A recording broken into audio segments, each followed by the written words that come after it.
오늘 신명기서 13장 12절에서 18절의 말씀, 거룩함을 위한 선택이라는 제목을 가지고 말씀을 묵상하고자 합니다. 우리가 하루를 시작할 때 어떤 것부터 시작하십니까? 저는 새벽에 보통 제 자신을 믿지 않기 때문에 벨소리를 한 3개 또는 그 다음날 예를 들어서 주일 예배를 마치고 이제 월요일 같은 경우에는 월요일 새벽을 담당할 때는 핸드폰 하나를 더 벨소리를 해놓습니다. 제 자신을 못 믿기 때문에 그렇죠.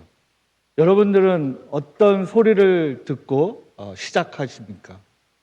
가족의 소금대는 소리, 또는 핸드폰의 알람 소리, 또는 하루를 시작하는 와중 속에 어떤 소리를 듣고 그 소리를 통해서 삶의 방향이 흘러가고 있습니까? 때로는 그 소리들이 좋은 쪽으로 우리를 흘러가기도 하고, 또 어떤 소리는 우리를 부정적으로, 그렇지 않은 방향으로 우리를 흘러가게 합니다. 만약 그렇다면 그 소리들이 그 소리를 통해서 우리를 흘러가게 만든다면, 우리를 따라가게 만든다면 그것은 바로 하나님과 멀어지는 것이죠. 그러면 우리는 그런 질문에 우리는 어떤 대답을 할 수 있을까요?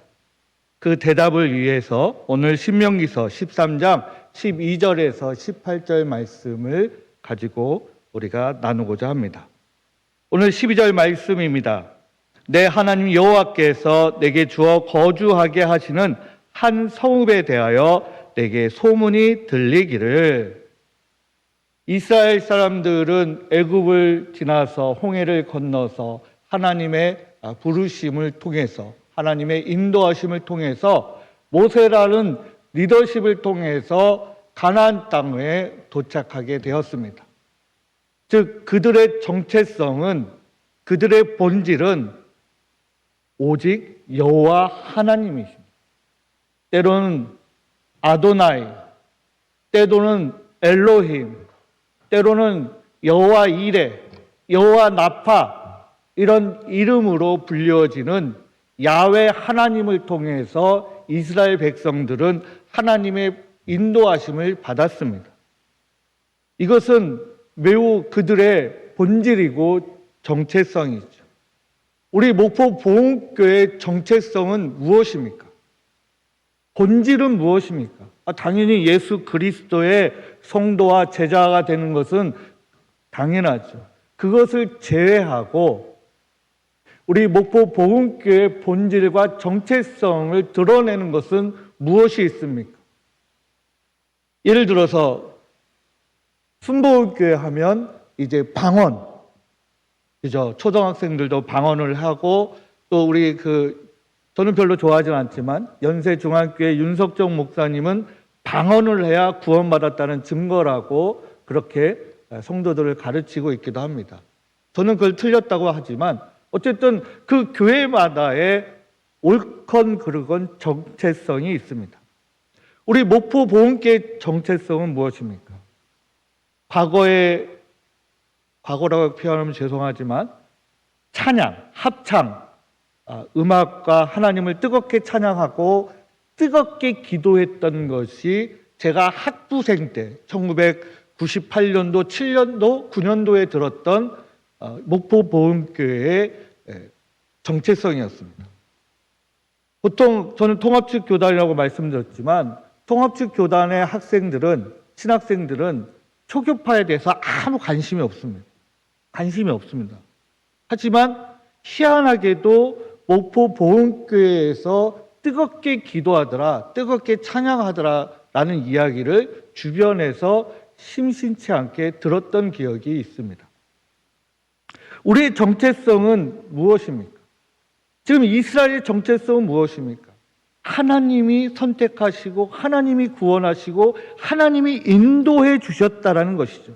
그리고 신명기서를 통해서, 출애굽기를 통해서 끊임없이 하나님께서 이스라엘 백성들에게 요구하셨던 것은 나 외에 어떤 것도 우상을 만들지 말고 섬기지 말라는 강력한 말씀을 주어지고 있습니다. 근데 지금 12절 말씀을 통해서 소문이 들립니다. 이스라엘 백성들이 살고 있는 여러 성읍들 중에서 한 성읍에서 지금 우상을 섬기고 있다, 또는 우상을 섬기려고 한다, 그런 소문을 들었다라고 이야기하고 있습니다. 그래서 우리가 가서 다른 신을 섬기자라는 소문이 들리고 있다라고 말하고 있죠. 그래서 14절 말씀에는 과거의 지금 우리가 읽고 있는 개역 개정의 성경에 있는 개역 한글 성경에는 조사하고 탐지하며 자세히 들으라고 설명되어져 있습니다. 우리는 자세히 묻고 살펴보아서 확실한 사실인지를 확인하라고 말씀하고 있죠. 그것이 사실이면 어떻게 말씀하고 있습니까? 그 성읍을 파괴해라, 그 성읍에 있는 모든 것들을 죽여라, 이렇게 단호하게 말씀하고 있습니다. 오늘 13절 말씀을 제가 보도록 하겠습니다. 너희 가운데 어떤 불량배가 일어나서 그 성읍 주민을 유혹하여 이르기를 너희가 알지 못하던 다른 신들을 우리가 가서 섬기자 한다 하거든. 지금 이 어떤 불량배가 일어나서 미혹하게 만듭니다. 유혹하는 거죠. 그들을 꼬십니다. 그들을 속입니다. 그들을 데리고 옵니다. 어느 쪽으로요? 하나님의 반대쪽으로. 그래서 뭐라고 얘기하고 있습니까? 다른 신을 우리가 섬기자라고 말하고 있습니다. 구약 성경에는 이 불량배라는 단어가 동일한 단어로 7번 정도 언급되어지고 있습니다. 다 베리알의 아들들이라고 해석되어지는, 즉 영어 성경으로는 사탄의 아들들, 또는 우리식으로 이야기하면 가치 없는 자들, 타락한 자들이라고 설명되어지고 있습니다. 그래서 사사기 19장이나 20장에는 사울이 첫 번째 왕으로 세워졌을 때 그 사울 왕을 거부하는 사람들을 불량배들이라고 이야기하고 있습니다. 때로는 이 베리아라는 이 불량배들이 그 공동체의 모든 것들을 무너뜨리는 앞잡이로 사용하고 있습니다. 하나님과 분리시키고 공동체를 분리시키고 그리고 정체성을 파괴하고 결국에는 하나님께서 폐허가 만드는 그 징벌을 받는 그런 사건의 그런 단호한 판결에 앞잡이가 되는 인물들이 지금 불량배라고 이야기하고 있습니다. 사도 바울은 고린도후서 6장 15절 이하에 이렇게 베리아의 아들들을 헬라어로 번역하면서 이런 단어로 언급되어지고 있습니다. 살인자들, 강간자들, 거짓 증인들, 부패한 제사장들, 술주정뱅이들, 때로는 반사회적인 인물들로 지칭하고 있기도 합니다.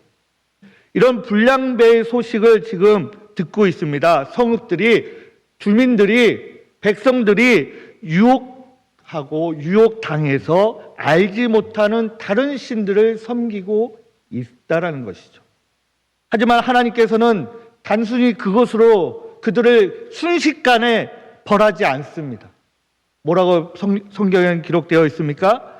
자세히 묻고 살펴보고 확실한 사실인지를 확인하고 계십니다. 그래서 의심하거나 그럴 수도 있지라고 하거나 때로는 그럴까라고 하는 단순한 선에서 멈추는 것이 아니라 지레 짐작하는 것이 아니라 3번에 걸쳐서 확인하고 있는 것이죠. 조사하고 탐방하고 탐문하고 그리고 자세히 물으라. 이 자세히 물으라는 것은 확실한 사실인가라는 것은 두세 사람의 증인이 있어야 된다는 것을 언급하고 있는 것입니다. 그렇고 그것이 사실이면 어떻게 하라고 있는 것이죠? 하나님께서 그 모든 것들을 멸하라. 즉 헤렘법이라고 말씀드렸죠. 헤렘법을 적용해서 진멸하라라고 말씀하고 있습니다. 우리는 지금 많은 이야기를 듣고 있습니다. 저뿐만 아니라 저보다는 도리어 우리 장로님들, 집사님들, 권사님들, 안수집사님들이 지금 무수한 소문들을 듣고 있습니다. 지금 일어나고 있는 것뿐만 아니라 때로는 이렇게 우리를 유혹하죠. 좀 느슨해도 돼. 조금 덜 참석해도 돼. 예배에 늦어도 돼. 조금 봉사를 좀 덜 해도 돼. 안 해도 돼. 빠져도 돼. 참석하지 않아도 돼. 우리는 무수한 소문이 우리를 유혹하고 있습니다. 그 소문이 소문으로만 끝나는 것이 아니라 때로는 나의 마음속에 나오는 이야기일 수도 있고, 내 가족이 그런 이야기를 할 수 있고, 내가 친한 이들이 그런 유혹의 소문을 나를 속이려고 나를 유혹하고 있기도 합니다. 우리는 어떤 소문에 이끌림을 받고 있습니까? 어떤 말들이 나를 움직이고 있습니까? 여러분의 신앙을 어떻게 움직이고 있습니까? 15절 말씀은 아주 무서운 말씀입니다. 너는 마땅히 그 성읍 주민을 칼날로 죽이고 그 성읍과 그 가운데 거주하는 모든 것과 하다못해 그 가축을 칼날로 진멸하고, 16절은 어떻게 해요? 그 속에 빼앗아 찾아온 물건을 다 거리에 모아놓고 그 성읍과 그 탈취물 전부를 불살라 내 하나님 여호와께 드릴지니 그 성읍은 영원히 폐허가 되어 다시는 건축되지 아니할 것이라. 엄청난 하나님의 말씀을 우리에게 주고 있습니다. 그거를 완전히 진멸하고 모래가 되고 가루가 돼서 흔적도 사라지면 그래 그의 건축을 새로 지을 수 있지라고 생각할 수도 있는데, 하나님은 그것조차도 허락하지 않으셨습니다. 나중에 가면 여리고성에 대한 이야기를 우리가 듣게 될 텐데, 여리고성이 진멸되어지고 무너지고 가루가 되었을 때 다시 건축하는 자들은 하나님의 벌을 받을 것이라고 해서 건축했던 감독이 하나님의 벌을 받는 장면도 성경에 기록되어 있습니다. 하나님은 무수하게 이런 말씀을 여러 가지로 돌려서 말씀하시기도 하고, 오늘과 같이 다이렉트로 단호하게 우리에게 무섭게 말씀하실 때도 있습니다. 왜 그렇습니까? 이스라엘 백성은 거룩한 백성이기 때문입니다. 출애굽기 19장 6절 말씀에 너희는 내게 제사장 나라가 되어 거룩한 백성이 되라고 말씀하고 있습니다. 이 말씀을 듣고 있는 우리도 어떻게 해야 돼요? 거룩한 백성이 되어야 돼요. 목포 보험교회 성도들은 그 성도라는 단어를 가지고 있을 때, 목포 보험교회는 공동체를 소유하게 됐을 때 우리는 어떻게 해야 됩니까? 거룩한 공동체가 되어야 되는 것입니다. 거룩한 백성이 되어야 되죠. 제사장의 나라가 되는 것과 마찬가지입니다. 하지만 17절 마지막에 보면 이렇게 말씀하고 있습니다.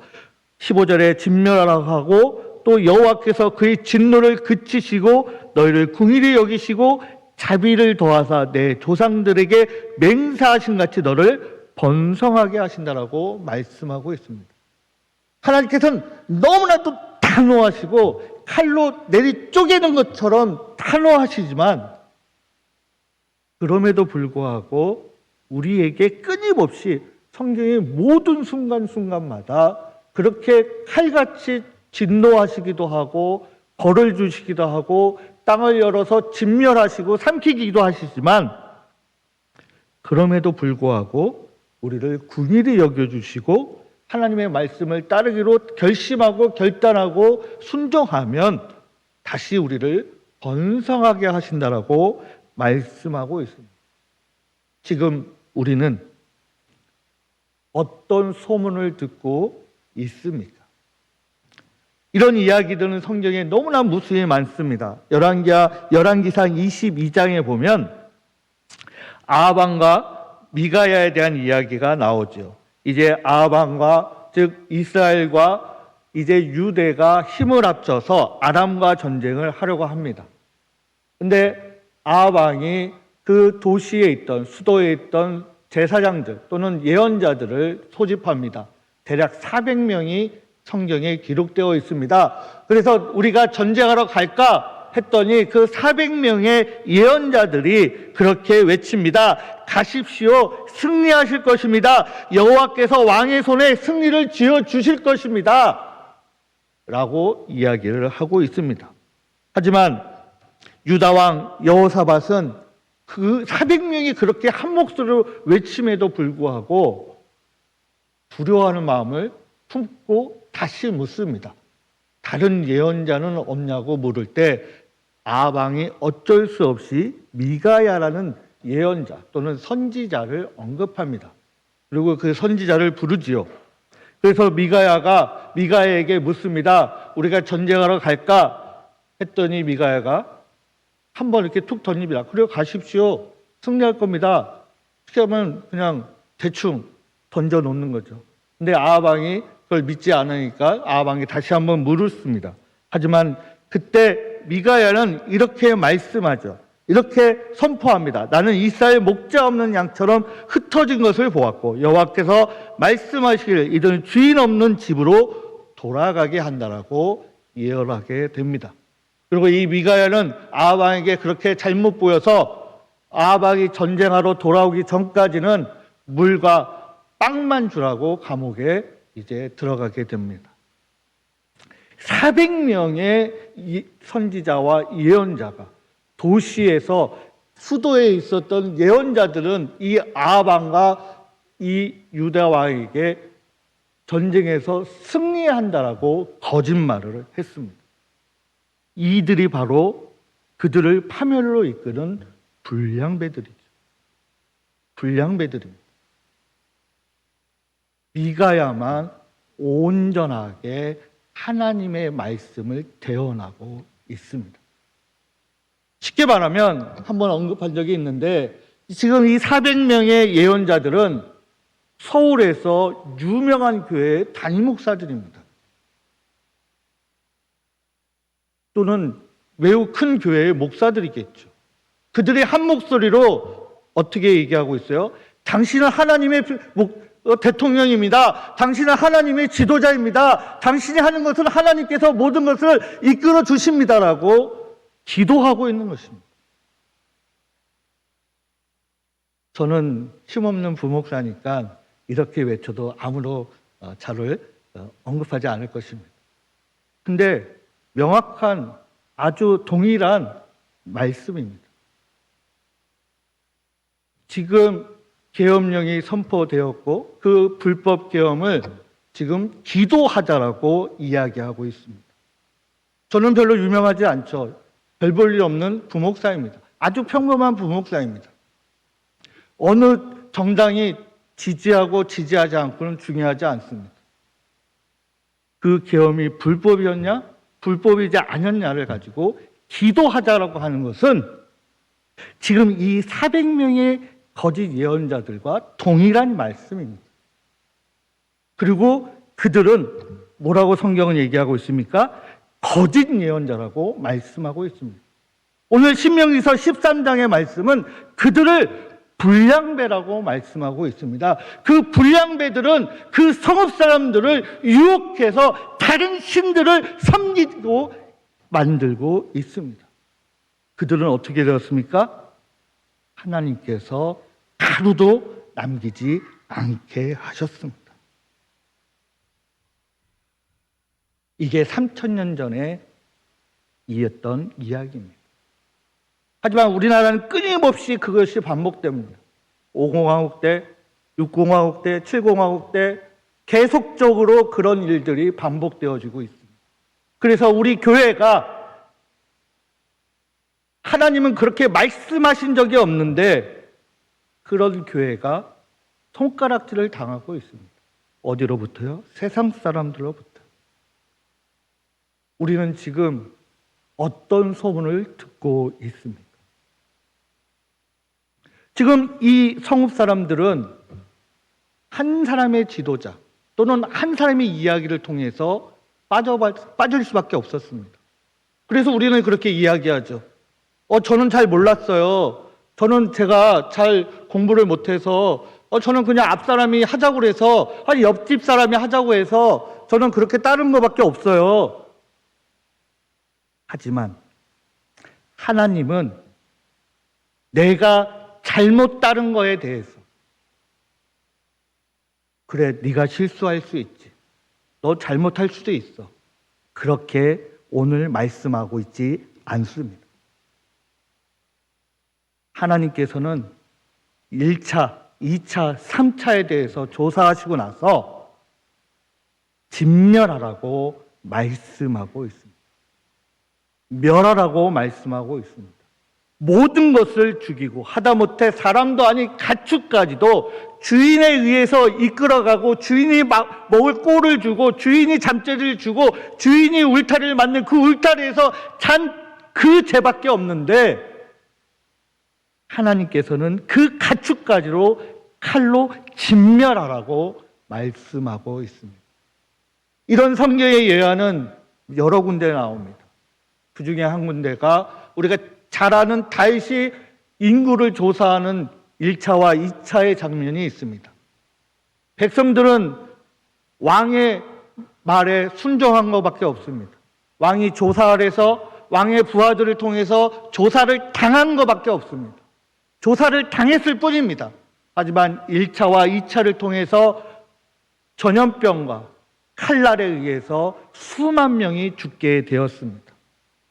오늘 우리 성도님들에게 신명기서 13장 12절 18절 말씀을 전해주면서 나는 몰랐지. 나는 잘 몰라. 나는 생각해보지 않았어. 책임을 회피할 수가 없다는 것을 말씀드리는 것입니다.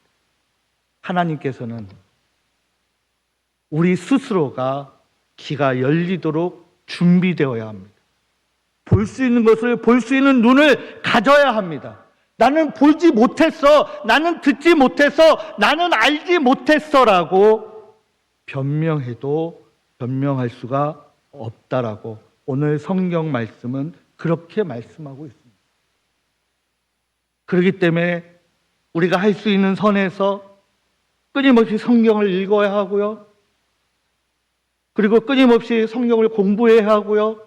나이가 많던 나이가 어리던 내가 지식이 있던 지식이 없던 내가 하나를 알고 하나를 잊어버려도 우리는 하나님이 부르시기 전까지 낙원에 가기 전까지 천국에 가기 전까지 말씀을 읽고 공부해야 하는 것입니다. 그래서 그때야 변명할 수 있을지 모르겠습니다. 근데 많은 그리스도인들이 그렇게 생각하고 있습니다. 아니, 교회에서 성경을 잘 안 가르쳐 주셔서 내가 이단에 빠질 수밖에 없었어. 내가 신천지에 빠질 수밖에 없었어. 내가 다른 이단에 내가 속아서 넘어갔어. 하지만 때로는 변명이 될 수도 있을 것이지만 때로는 그것이 변명이 되지 않음을 오늘 신명기서 13장의 말씀은 우리에게 그렇게 말씀하고 있습니다. 왜 그렇습니까? 우리는 거룩한 백성이 되어야 하기 때문입니다.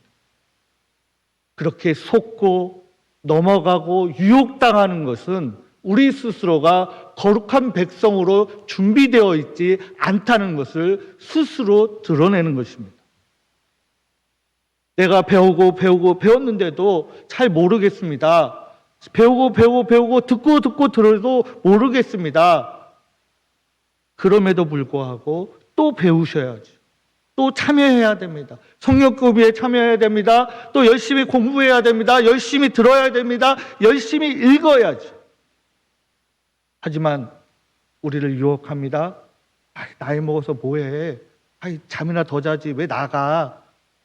왜 읽어? 눈도 침침한데 알아듣지도 못하는데 왜 들어? 그런 속삭임에 그런 소문에 우리 삶을 인도받고 있습니다. 하나님께서는 우리에게 이렇게 말씀하고 있습니다. 그런 것이 아니라, 그런 소문을 따르는 것이 아니라,